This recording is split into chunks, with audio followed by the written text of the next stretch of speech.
Kung halimbawa makitaan ng malakas na ebidensya. O di ba? Umuwi ka na kasi. Bakit hindi mo kasi labanan ng harapan? Sige man lang ang daldal mo. Ayan tuloy, na-deny yung application mo sa dahig for asylum. Announce kasi nang-announce. Tulad ni Sara, in-announce yung application, request for interim release, denied din. Walang gustong umampon kay Digong, dininay ng Belgium at saka ng Australia. Hindi ko maintindihan kung bakit ganon kayo. Hindi pa nga po na-approve. Announce kayo ng announce.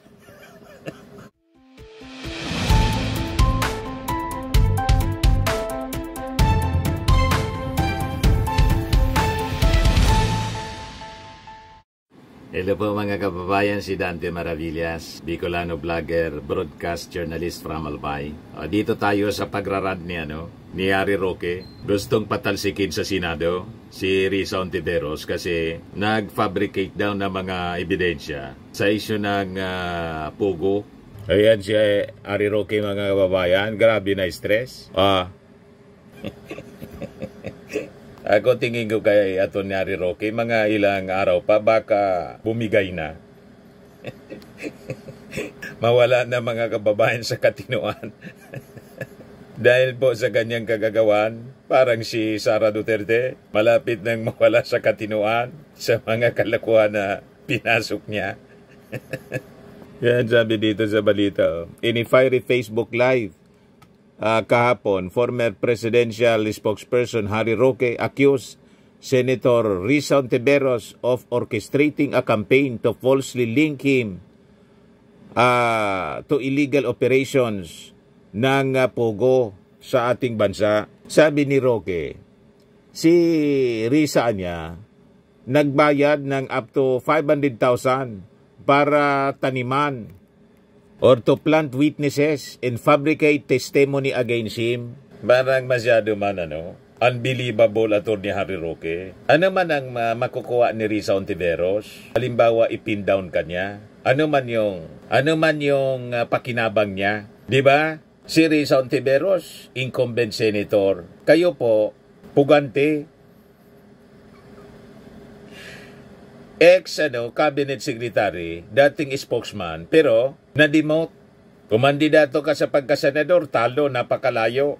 So, bakit ka naman kailangang sirain ng isang Risa Hontiveros? Hontiveros kasi yung tawag niya. Bakit naman, anong pakinabang ni Risa Hontiveros kung ipin down ka? Di ba? Wala man po. Other than, may mandato siya bilang isang senador na ayusin yung ating bansa. Di ba? Kaya nga, yung mga activities na pinasok po ninyo, pinasok ng previous administration, lalo na yung Pogo, na naging dahilan ng pagpasok ng mga kriminal. Dumami yung criminal activities po dito. Kidnapping, human trafficking, killings. So, obligasyon ng isang incumbent senator na tumulong sa pagsasaayos ng ating bansa. Kaya yan, nagsagawa ng investigasyon si Risa Hontiveros in aid of legislation. Hindi yung tulad ng mga senador na kaalyado ni Digong at ni Sara in aid of Duterte. Diba? Si Amy Marcos, halimbawa, in aid of Duterte. Si Bongo, si Bato, si Robin Padilla, in aid of Kibuloy. Pero si Risa Hontiveros, kahit ayaw ko mga kababayan kasi isang dilawan si Risa Hontiveros, pero maganda yung maganda yung ginagawa other than yung agenda niya sa LGBTQ+. Ayaw ko noon. Pero generally, yung mga ginagawang investigasyon po ni Risa Hontiveros po, makabuluhan. Di ba? Kaya malabo pong maniwala sa mga kwento ninyo. Bakit kailangan magbayad ng 500,000? I-substantiate ninyo. Pari-parehas kayo. Si Sara Duterte ganun din. Hindi sinisubstantiate mga kababayan yung pagsagot doon sa articles of impeachment. Walang paliwanag, sabi ni Atty. Bukoy, kung bakit kailangang i-dismiss. Dapat niya may rason. So sabi dito ni Atty. Harry Roque, tanim ebidensya, tanim testigo, adding that he was being targeted despite the absence of signed documents or proof tying him to any crime. Ganun naman pala. Bakit hindi ka pa umuwi dito para harapin yung mga kaso mo? Sigurado naman na kung walang mga dokumento, mapapawalang sala ka. Abogado ka, sabi nga ni Panelo, umuwi ka na. Abogado ka naman, harapin mo na lang. Sabi yan ni Panelo, parehas mo supporter ng mga Duterte. Yan sabi niya, walang masama para maging abogado ng kahit anong korporasyon. Roque defended, suggesting his only role to Lucky South 99 was to ensure clients followed the law.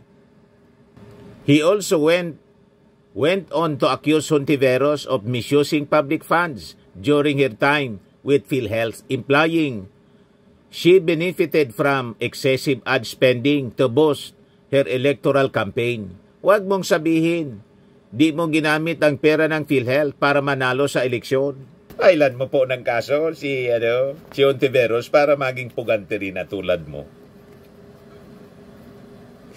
Kung halimbawa makitaan ng malakas na ebidensya, di ba? Umuwi ka na kasi. Bakit hindi mo kasi labanan ng harapan? Sige man lang ang daldal mo. Ayan tuloy, na-deny yung application mo sa The Hague for asylum. Announce tulad ni Sara, in-announce yung application, request for interim release, denied din. Walang gustong umampon kay Digong, dininay ng Belgium at saka ng Australia. Hindi ko maintindihan kung bakit ganon kayo. Hindi pa nga po na-approve. Announce kayo ng announce. Sabi dito sa amin, yan lugod, nasubak, nasibol. Pakinggan natin yung pagtataray mga kababayan ni Atty. Harry Roque kasi nakakatuwa. Yan Hontivirus yung tawag niya. So hindi ko po alam kung magbabayad din itong si Hontivirus ng 500,000 para sa testigo para madawit din ako at sabihin na ako nag-recruit sa kanila, no? Pero nakakataas balahibo po, nakakadiri, nakakagalit na isang senador ng bayan gagamit talaga ng ganitong mga taktika para madiin ang mga kalaban sa politika. And how dare you use the Senate of the Republic of the Philippines, no? Para maging para maging instrumento na gipitin ang mga kalaban ng administrasyon. Nagsabi, yan ang how dare you. Maliwanag ang nagagamit po ng Senado para sa personal na interes yung mga kaalyado ninyong senador. Tawag nga, senador ni Duterte senators, hindi na nahiya, pati yung impeachment case, gustong i-dismiss kahit wala sa konstitusyon. Nilabag pati yung konstitusyon. Yun ang pagsabihan mong how dare you. Pero siyempre, hindi mo man sasabihin sa kanila na hindi naglilingkod sa bayan, kundi naglilingkod sa mga Duterte. Hindi mo man sasabihin kasi kaalyado mo.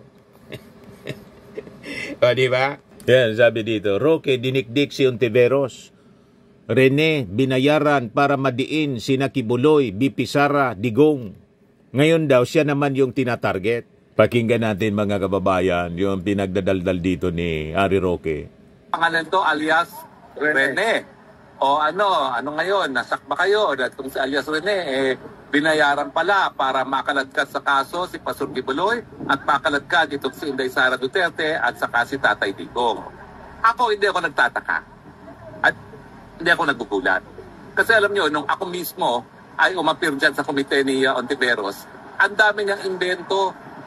Yung kwento niya talaga, i-vote ka sa Pogo. Hindi siya nakita ang aking involvement, ejectment case, at ang aking ay umuupa lamang doon sa lupa at nagpapaupa ng premises doon sa Pogo, no? At talagang sinasabi niya pinagpipilitan, engage yan sa Pogo. At ang tanong ko nga doon, sabihin natin engage sa POGO, panahon na yon, legal. Ano naman pakailan mo dyan? O legal naman yung mga panahon na yon. Ngayon lang naman nag-illegal yan, itong taon na ito. Pero ang katotohanan po niyan, talaga nagpupumilit siya ng mga panahon na yon na ikaw involved sa POGO, ikaw may masama kang ginawa. Wala naman siya mapakitang masama kang ginawa. At ang pruweba lang na sinasabi niya na ako involved sa POGO ay yung isang papel na wala naman lumakda, isang papel naman na walang maamin kung sino gumawa na nagpapakita na ako illegal. Politiko po, sabihin na natin totoo yan at hindi naman totoo yan. Wala pong masama para maging isang abogado ng kahit anong korporasyon. Dahil ang trabaho ng abogado ay siguraduhin nga ng mga kliyente nila ay sumusunod sa batas. Pero ito po, tignan nyo naman po, din ang sinampa ni Pastor Kibuloy, milyones ang ginastos para magtanim labang ni Kibuloy. Hindi ko po alam kung gagawin nila yan sa akin din, ha? Pero sa piskalya po, wala silang napresentang kahit anong testigo na nagsabi na nag-recruit ako at pinagsamantalahan ang kanilang gawain. No? Ganun naman pala. So may depekto yung kaso. The more na dapat kang umuwi na rito para harapin, mawala yung pagiging puganti po ninyo pag sumurrender ka na. Kaya lang sa pag-surrender mo, non-bailable kasi siya eh. Diretso ka muna sa kulungan. I-request mo na lang na magsama kayo sa isang kulungan ni Pastor Kibuloy para at least may kausap ka palagi. O, diba? Sige, daldal mga kababayan ni Harry Roque. So hindi ko po alam kung magbabayad din itong si Ontivirus ng 500,000 para sa testigo para madawit din ako at sabihin na ako nag-recruit sa kanila, no? Pero nakakataas balahibo po, nakakadiri, nakakagalit na isang senador ng bayan gagamit talaga ng ganitong mga taktika para madiin ang mga kalaban sa politika. And how dare you use the Senate of the Republic of the Philippines, no? Para maging para maging instrumento na gipitin ang mga kalaban ng administrasyon. Malabo po. Napaniwalaan ka ng ating mga mamamayang Filipino. Walang rason para gipitin ka. Other than, may mga credible witnesses kasi na itinuro ka. Ngayon, kung yung mga witnesses na yon sinasabi mo binayaran, madali yun baliktarin ng iyong mga abogado, defense counsel mo, or ikaw mismo. Diba? Brilliant international lawyer ka pa. Ano pang hinihintay mo? Pero sa pamamagitan ng pagraran po sa social media, sa YouTube, hindi man masosolve yung kaso mo. Tama po? Ngayon, sinagot na po ni Risa Hontiveros, ngayon pa lang, sabi niya, sangkaterba ang ebidensya ng aking opisina na nagpapatunay na gawa-gawa lang ang pahayag ngayon ng taong yan. Yan Pinasinungalingan ni Senadora Risa Hontiveros ang pahayag ng nagpakilalang testigo laban sa kaso ni Pastor Apollo Kibuloy. Ayon kasi sa testigo, binayaran siya at ang iba pang mga Senate witnesses para magsalita laban kay Kibuloy. Sabi po ni Hontiveros, lahat niyang mga testigo presented during the Kibuloy Senate hearings freely and voluntarily offered their testimonies and the evidence they carried. Ito yung witness na gardener, si Michael Maurilio alias Rene.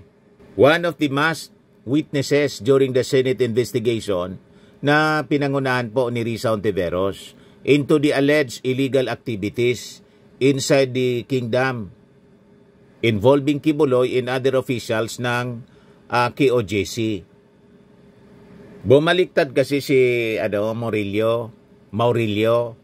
Sabi niya, ako po yung kinuhang witness ni Senator Risa Hontiveros na nakatakip ang mukha pero ngayon hindi na kasi nagsabi na ako ng totoo.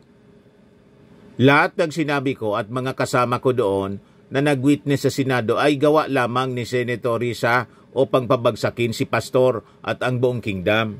Ano naman ang makukuha ni Risa Hontiveros kung ganun yung intensyon niya, pabagsakin si Kibuloy at buong kingdom? Anong makukuha niya doon? Di ba? Nilagay lang niya sa peligro yung buhay niya. Alam niya may mga armas si Kibuloy. Di ba? He said he was paid by Hontiveros to implicate Kibuloy and the Dutertes in illegal activities to bring them down. Pinagawaan niya ko ng affidavit, sabi po ni Maurilio. Ngayon, sagot naman po ni Risa Hontiveros, Gawa-gawaan niya, fabricated itong statement ni ni Maurilio. Sang katerbaan niya yung ebidensya ng aking opisina na nagpapatunay na gawa-gawa lang ang pahayag ngayon ng taong yan. Lahat ng yan ay may paper trail and readily corroborated by multiple agencies and officials. Handa rin kaming ilabas ang iba't ibang screenshot at video sa tamang panahon, sabi po ni Risa Hontiveros. So paniwala ni Risa Hontiveros na itong si Maurilio has been coerced or paid off to derail the ongoing criminal proceeding against Quiboloy. Ganyan sila kadesperado. We are preparing our serious legal response against this act of harassment and intimidation. Hindi namin palalampasin ang mga nasa likod ng pananakot na ito, sabi po ni Riza. Malamang, ginapang po yung witness, si Maurilio, ginapang ng kampo ni Quiboloy.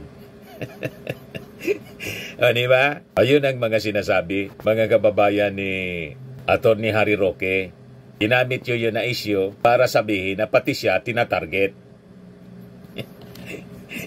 Hindi malayoan niya na pati yung mga testigo laban sa akin, binayaran din. Harapin mo na kasi para patunayan sa husgado na talagang wala kang kasalanan at binayaran talaga. Doon, bibilib kami sa'yo kung bumalik ka na rito. Pero kung magrarat ka lang, Atty. Harry Roque dyan sa social media mo, malabo na maniwala yung ating mga mamamayang Filipino. Malinaw po na ang sabi, flight is an indication of guilt. Yun. Ito naman po yung bago naming product na binibenta online. Eye Glow Serum, whitening po siya. Tingnan ninyo yung epekto sa aking anak na architect before and now. Yung mga inquiries po ninyo, dumiretso na lang kayo sa kanyang Facebook account, Riz Maravillas.